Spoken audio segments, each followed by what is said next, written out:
আর্যের আগেও তুমি বহু অপরাধ করছো, তুমি কিন্তু একবারও ছাড়া পাওনি। প্রত্যেকটা বার তুমি শাস্তি পেয়েছো, আরেবারও পাবে।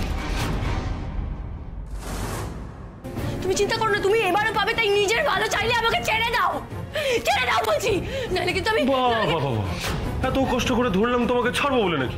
চাপ বাবা। আর শুন, ওসব নইলে ফইলে বলে না ওদের চমকাবার দরকার নাই। তুইও জানিস তুই এখান থেকে পালাতে পারবি লাই, আর মোরাও জানি মোদের এখানে খুঁজতে কেউ আসবে লাই। সুতরাং তোকে এখানেই শেষ করব।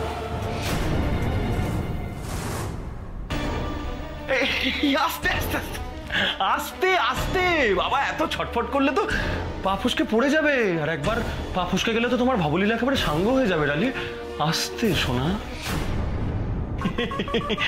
দেখে দেখো এখনো কি তেজ, কি অ্যাটিটিউড।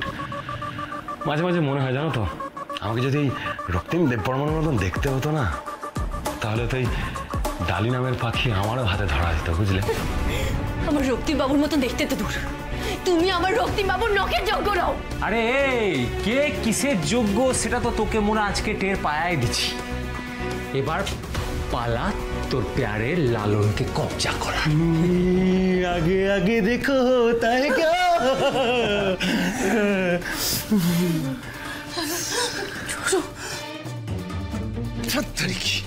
আমি ডালির ফোনটা ট্র্যাক করেছি, কিন্তু লাস্ট লোকেশন এই বাড়ির মধ্যেই দেখাচ্ছে। বাড়ির মধ্যে? তাহলে এখন উপায়? জড়িবুটি ম্যাডামকে আমরা খোঁজা কোথা থেকে শুরু করবো বল না? দেখো লালন, আমি সব চেকপোস্টগুলোকে অ্যালার্ট করে দিয়েছি, যাতে সন্দেহভাজন কাউকে দেখলে সঙ্গে সঙ্গে আটক করে। ঠিক আছে, তোরা যেভাবে খোঁজার হয় খোঁজ গিয়ে, মু তো হাত পা গুটিয়ে ওভাবে বসে রাখতে পারবো না। মু নিজের মতো করে জড়িবুটি ম্যাডামকে খুঁজে বার করবো। লালন আমার কথাটা শোনো, তোমাকে বারবার বলছি এভাবে হবে না। কোনো সূত্র ছাড়া কোনোভাবেই ডালিকে খুঁজে বের করা যাবে না। এ কিসের সূত্র, কোথাকার সূত্র? ফোন বাজছে, এই অচেনা নাম্বার থেকে ফোন আসছে।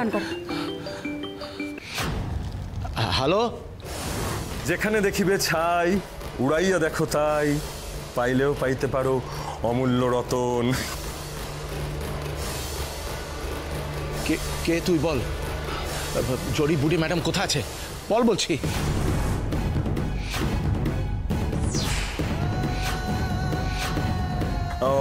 তোমার জড়িবুটি ম্যাডাম মানে তোমার অমূল্য রতন আমাদের কাছে বন্দি আছে লালন।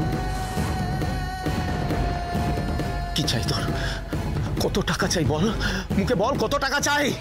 দাদা টাকা পয়সা না, দূর, টাকা পয়সা তো সব, টাকা পয়সা গয়নাগাটি সবই তো নিয়ে চলে এলাম তোমাদের ওখান থেকে। বলো, তুমি তো চাইলেও আর কিছু দিতে পারবে না।